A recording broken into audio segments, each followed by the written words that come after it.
Bonjour Joe, Bonjour. je voudrais que tu te présentes d'abord ici là, avant de commencer à parler. Je m'appelle Joe. Je suis à la rue, ça fait plusieurs années, dans ce milieu, et je suis un consommateur de galettes, de crack. Et par contre, je me respecte et je respecte les gens. J'ai 57 ans, j'ai commencé à consommer à l'âge de 20 ans. Mais le crack aussi. Le crack. D'accord. Et qu'est-ce que tu peux nous dire sur ta vie justement maintenant ici? Ici, Ouais. ma vie. Comment ça se passe? Ma vie, c'est furtif ici, c'est prendre mes affaires, fumer et bouger. Ne jamais rester ici parce qu'on est à côté d'un parc, il y a des enfants. Il faut respecter les enfants, il faut respecter les grandes personnes. Et, non. Et je suis d'accord qu'ils ont fermé le parc pour les. Ouais, je tiens à le dire. Tu es d'accord donc pour qu'ils aient fermé le parc? Ah oui, oui, oui, oui. C'est Pourquoi? Mais c'est pas normal que nous, on est consommateurs. Ok, mais on n'a pas à imposer notre consommation à des enfants. Non. D'accord. Et qu'est-ce qu'il faudrait donc pour toi? Quelle serait la solution au problème qu'on a actuellement ici, donc, puisqu'il y a des consommateurs qui sont autour La solution, il n'y aura jamais de solution puisque le gouvernement n'a pas d'emprise sur ça. Pourquoi il n'a pas d'emprise? Mais le gouvernement ne peut pas fournir la galette, le crack. Vous comprenez? Il peut fournir les cigarettes, mais regardez bien pour l'héroïne. Ils ont fait le Subutex, machin. Mais c'est impossible. C'est quoi ton ressenti par rapport à donc, ce qui se passe avec les voisins, avec les riverains? Ils ont raison. Oui. Excusez-moi, même si je suis consommateur, mais ils ont raison. Vous imaginez votre enfant, ils ont raison. Excusez-moi de dire ça, même si je suis... Non, mais ils ont raison. Parce que, imaginez-vous que je suis en train de fumer près de chez vous avec vos enfants. Oui. Ils ont raison. Le gueuler de... Mais ouais. Alors, est-ce que la solution, ça ne serait pas justement une salle de consommation comme il y a celle à la Gare du Nord? Mais une salle de consommation pour les shooters, mais pas pour les fumeurs de crack. Oui, mais justement, là, elle est effectivement pour les shooters, mais elle peut être aussi, on peut en faire une autre, ou deux autres, ou trois autres même, pour les gens qui consomment le crack. Ouais. Une salle de consommation et que les modules sont pas loin, c'est sûr que ça va marcher. Oui. En tout cas, ce qui est clair, c'est qu'il y a une volonté de la part des associations d'ouvrir ça. Et il y a un blocage. Et la mairie, soi-disant, elle voudrait aussi l'ouverture de ces centres. C'est génial parce que les rivières, je les comprends très bien. Oui. Ça va aider tout le monde. Ouais. Quels sont tes rapports avec tes autres camarades ici, tes autres collègues ici? Ils sont tous faux. Ils sont tous Faux. Ouais. Ouais. Tous les consommateurs là, Ouais. j'en ai aucune confiance. Ok. Aucune confiance. Ouais. Ils sont tous faux. Mais ça, c'est la dure loi de la rue, avec la vie à la rue qui te rend comme ça. Exactement. Le produit aussi? Non. Non. La rue. La rue. Et La misère. le contact que j'ai avec les gens. Que je vois. Ouais. Les gens normalement, mais eux. Ouais. Toi, quel serait pour toi un monde idéal, en tout cas par rapport à ta consommation? Il n'y a pas le monde idéal. Non, mais par rapport à ta consommation. Par rapport à ma consommation. Oui. Comment fournit mal. On te fournit la galette, Oui. mais surtout avoir. Tout ce qu'il me faut pour être tranquille. Oui. Et quand je prends ma galette, il n'y a pas des cons qui viennent me prendre la tête. Voilà. Dans une salle de consommation, ça serait le cas. Hein? Dans une salle de consommation, on pourrait tranquillement prendre sa galette et puis ne pas être emmerdé par ni les flics ni d'autres personnes. Mais c'est ce qu'il faut. Oui, c'est ce qu'il faut. Ah ouais. C'est ce qu'il faut. Et Et, moi, je passe longtemps. ok. Eh bien, est-ce que tu voudrais rajouter quelque chose J'espère qu'un jour, que ça va marcher, les salles, et qu'il y aura un certain avenir, que les gens ne vont pas perdre leur tête. Ouais, il y en a oui, machin. J'espère. Parce qu'il y a des consommateurs, il y en aura toute la vie. Même après ma mort, même, il y en aura tout le temps. Il y en a toujours eu, il y en aura tout le temps. Je m'appelle Jérémy, je suis travailleur social et consommateur de psychoactifs. Je travaille depuis 2 ans et demi en tant que maraudeur sur le 10e, 18e et 19e arrondissement. J'ai fait mon dernier jour hier et ça fait un peu plus d'1 an et demi que je suis notamment sur Stalingrad et le Jardin des Halles. Tu connais donc bien la situation ici. Qu'est-ce que tu peux nous en dire en ce moment là, de ce qui se passe ici sur les Jardins des Halles et Stalingrad? Sur le Jardin des Halles, depuis la fermeture où les personnes restent rue de Riquet, sur l'entrée rue de Riquet qui est fermée, C'est une situation qui est, à mon sens, gravissime. Moi, j'ai connu les derniers mois de la colline à Port-de-la-Chapelle, quelques mois de squat au port d'Aubervilliers. C'est une situation là aujourd'hui qui est, je trouve, presque plus alarmante au niveau sanitaire, au niveau considération humaine. Moi, j'ai pas connu parce que je suis quand même un jeune travailleur social, mais la colline du Crac, elle existe, il me semble, depuis le milieu des années 90. Enfin, au début 2000 au moins, et c'est surtout Stalingrad, la consommation et le deal du crack sur Stalingrad existe depuis le milieu des années 90. Les scènes de consommation à ciel ouvert comme ça fait 30 ans que ça existe. Il y a quand même pas mal de riverains, de vieux travailleurs sociaux qui disent que c'est pas pire qu'avant, c'est pas plus présent qu'avant, et il n'y a pas plus de violence qu'avant, c'est juste qu'on a peut-être un peu tendance à oublier ce qui se passait il y a 30 ans. J'ai regardé les archives de l'INA il y a quelques mois et il n'y a pas grand-chose qui a changé, mais en tout cas c'est pas pire. Effectivement, il y a eu la colline du coup qui a été évacuée en 2019 par les pouvoirs publics, par la mairie de Paris et la police sous commande du préfet, sans les associations. Il n'y avait aucune organisation avec les associations. Il y a eu un déplacement du coup des consommateurs de Porte de la Chapelle vers Port d'Aubervilliers sur un petit terre-plein du périph'. C'était encore une situation gravissime au niveau sanitaire puisque c'était difficile d'accès pour les travailleurs sociaux. C'était très boueux, on était en hiver. Il y avait énormément de tentes, il y avait les consommateurs de crack de la colline qui se mélangeaient aux migrants. Et ça a duré quelques mois. Là, il y a eu une organisation de cette évacuation avec les associations. On a pu mettre pas mal de monde à l'abri, notamment des femmes. Moi, j'ai participé à l'évacuation le mardi matin à 5h pour mettre à l'abri les femmes. On avait déjà préparé cette évacuation 3 jours plus tôt. On a mis à l'abri une trentaine de femmes sur 3 jours. Là, ça a été préparé. Il y a des femmes qui sont encore aujourd'hui qui ont vu leur situation évoluer, autant sanitairement, administrativement et au niveau de l'hébergement, et qui sont toujours dans ces hébergements hôteliers et qui sont passés sur d'autres centres d'hébergement. Donc ça, il y a eu vraiment un pouce lorsque ça a été organisé. Puis il y a eu un mouvement vers Rosa Parks, sur les rails, les anciennes rails de train. Encore une fois, ça s'est fait sans les associations et ça a été très très mal vécu par beaucoup de monde. Et puis du coup, tout le monde s'est déplacé de Stalingrad à Éole. Quelles seraient donc les solutions, à ton avis, pour cette situation que l'on connaît actuellement ? Déjà, cette manière de déplacer les populations, c'est à mon sens juste une manière de pouvoir dire que quelque chose a été fait auprès des citoyens, des riverains mécontents. C'est juste pour pouvoir dire ça. Regardez, on a fait quelque chose. Moi, je pense qu'il y a deux solutions majeures. La première, c'est d'en finir avec cette loi 70, d'en finir avec ces politiques de répression qui nous viennent des États-Unis et qui nous viennent de ce cher Richard Nixon. Il faut arrêter avec ça, arrêter de punir, de sanctionner et de faire comme si la consommation de drogue n'existait pas et n'était que malfaisante.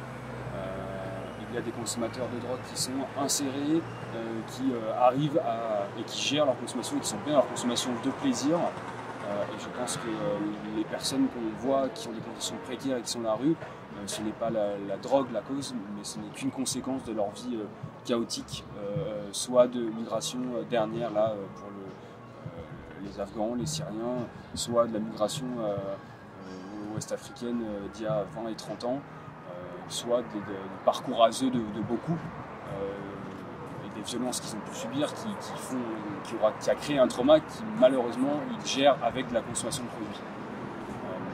Il faut en finir avec ça, il faut éduquer les gens, il faut informer, il faut pour permettre de choisir ou non de consommer tel ou tel produit, de comprendre qu'il faut connaître son corps et sa psyché et savoir si c'est bon ou pas de consommer par rapport à notre vécu, par rapport à notre mentalité à l'instant où on veut consommer. Donc ça, c'est la première des choses pour moi. Et la deuxième, c'est pour les consommateurs de crack précaires là, c'est faire des salles de consommation et d'inhalation. C'est accepter que les gens consomment et arrêter de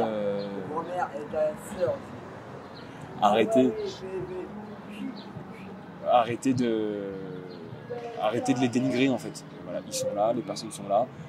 Proposer un lieu, un espace où il y a l'accompagnement social, médical, d'hygiène, de la reconsidération de son corps et de son existence en tant qu'humain. Aujourd'hui, la salle de consommation, il me semble qu'il y a 4 postes d'inhalation qui sont fermés depuis le Covid. Exact. Mais et il faut être injecteur pour pouvoir fumer dans la salle. C'est ce qui fait aussi que les consommateurs de crack n'y ont pas accès, parce que pour beaucoup, ils n'injectent pas. Mais une salle d'inhalation, moi, je pense que ça peut se faire avec un lieu de repos aussi, un espace d'hygiène où il y aurait des travailleurs sociaux et médicaux pour un peu inciter les gens à prendre soin d'eux en même temps que de consommer. Il faudrait peut-être, au niveau des salles de consommation, plusieurs salles. Ouais, moi je pense qu'il faut plusieurs salles. Déjà parce qu'il y a les consommateurs, mine de rien, ils bougent, les personnes bougent. C'est comme s'il y avait un seul centre d'accueil, d'accompagnement, un seul carré sur Paris. Il faut plusieurs salles pour que les gens puissent ne pas tous être dans la même salle, gérés par la même équipe, parce que sinon les équipes elles vont aussi s'épuiser. Il y aura beaucoup de turnover. Il faut que les gens puissent aussi avoir le choix d'aller dans une ou l'autre des salles, parce que le fonctionnement d'équipe est peut-être différent, il leur correspond mieux. Il faut, moi je pense, au minimum 2 salles en tout cas pour avoir une gestion la plus complète possible et la plus abordable possible. Parce que les gens croient souvent que dans une salle, on ne fait que consommer. Bah non, dans une salle, on fait plein de choses. À la salle de consommation, il y a un espace de repos, il y a un espace d'hygiène, il y a des infirmiers, des médecins, des travailleurs sociaux qui accompagnent les gens dans leur démarche administrative, dans leur démarche de soins, dans les envies qu'ils mettent en avant, dans l'hébergement aussi, parce qu'il y a des gens qui sont à la rue.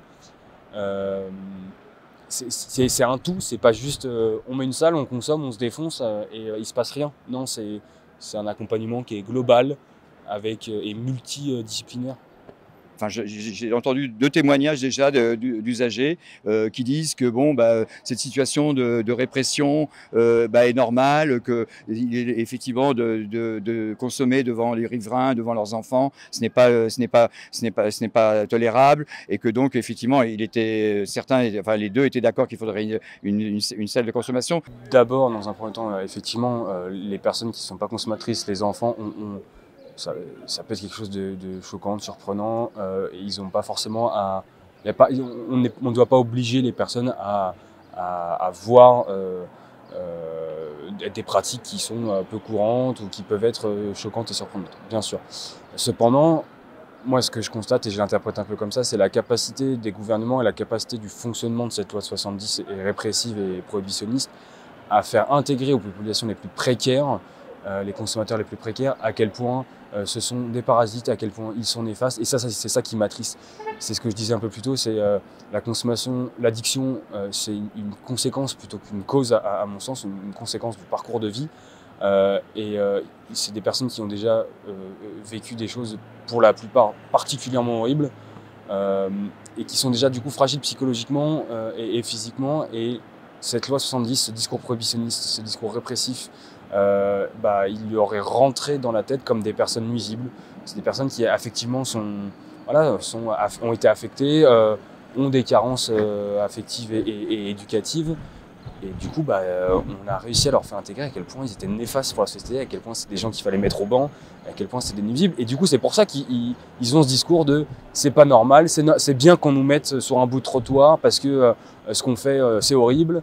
C'est bien qu'on nous enferme dans un parc parce que ce qu'on fait, c'est horrible. C'est bien qu'on nous laisse à la colline du crack dans un milieu dégueulasse à se gérer entre nous, à avoir la violence, à avoir de la prostitution, parce qu'en fait on est des mauvaises personnes. Et moi j'aimerais qu'on arrive un jour à faire comprendre à ces personnes que ce ne sont pas des mauvaises personnes, qu'elles ont des parcours chaotiques et qu'on les soutienne. Et c'est ce qu'ont fait les travailleurs sociaux, c'est ce qu'ont fait les associations.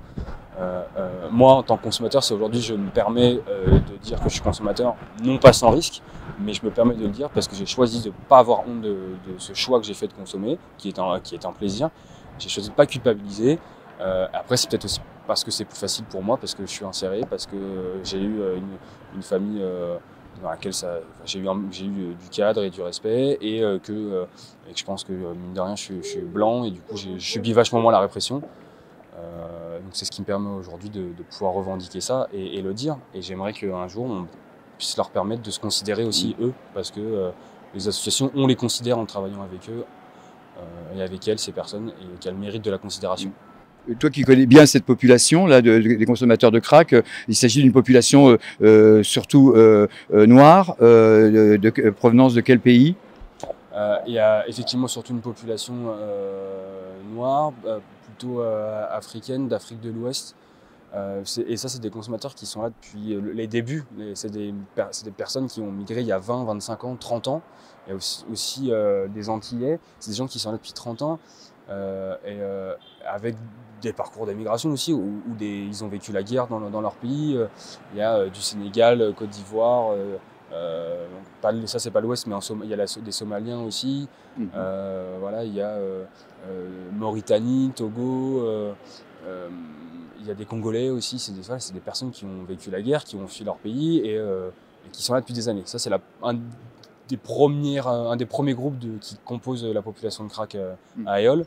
Le deuxième, c'est des migrants plutôt récents de Syrie, d'Afghanistan, plutôt du Moyen-Orient, qui aussi ont vécu des guerres, qui ont fui leur pays et qui ont vécu un parcours migratoire aussi destructeur. Qui ne consommaient pas pour beaucoup au début en arrivant en France. Ils pouvaient consommer chez eux. D'autres ne consommaient pas, ils sont arrivés, ils ont fait un parcours de demande d'asile, de titre de séjour. Ça a duré 1 an, 2 ans, à se faire balader entre la CIMAD, l'OFI, le transfert d'asile, les accompagnements sociaux, etc. Et au bout d'un moment, c'est des personnes, moi de ce que j'ai vu et à ce que j'interprète, c'est des personnes qui ont lâché, qui n'en pouvaient plus, qui étaient fatiguées, épuisées, qui sont mis à complètement stagner dans la rue. Et au bout d'un moment, l'alcool est venu, le crack est venu pour aussi une consommation un peu occupationnelle et pour apaiser aussi l'esprit et pour pouvoir dormir. Ça amène d'autres problématiques. Et il y a une troisième population, et c'est aussi des gens qui ont un parcours d'aide sociale à l'enfance, de foyers, de familles d'accueil, où il y a eu des violences physiques, sexuelles, des abandons. Et du coup, pareil, une psyché qui est entamée et une difficulté à se considérer, à avoir envie d'être considéré, à s'insérer dans des groupes sociaux. Que doivent faire les pouvoirs publics là en ce moment? Moi, j'attends rien des pouvoirs publics. Je vous avoue, je n'attends rien des pouvoirs publics. Si ça doit venir de quelque part, ça ne viendra pas du gouvernement, ça viendra des pairs comme à Sud, ça viendra des gens qui ne sont pas des consommateurs mais qui considèrent l'être humain comme existant et qui veulent se lever. Les riverains ont su se lever pour faire fermer le parc Aeol aux crackers parce qu'ils n'en pouvaient plus. Je pense qu'il y a aussi des personnes qui peuvent, des citoyens, on peut se lever en tant que citoyen pour soutenir ces populations, pour leur permettre d'accéder à des papiers, pour les gens qui consomment et qui sont sans papier, d'accéder à des papiers, à un travail et une insertion en France, parce qu'aujourd'hui ils sont là, mais on les met au banc et du coup voilà ce que ça donne. Je pense que ça viendra de ça viendra de la population. J'y crois pas trop au pouvoir public.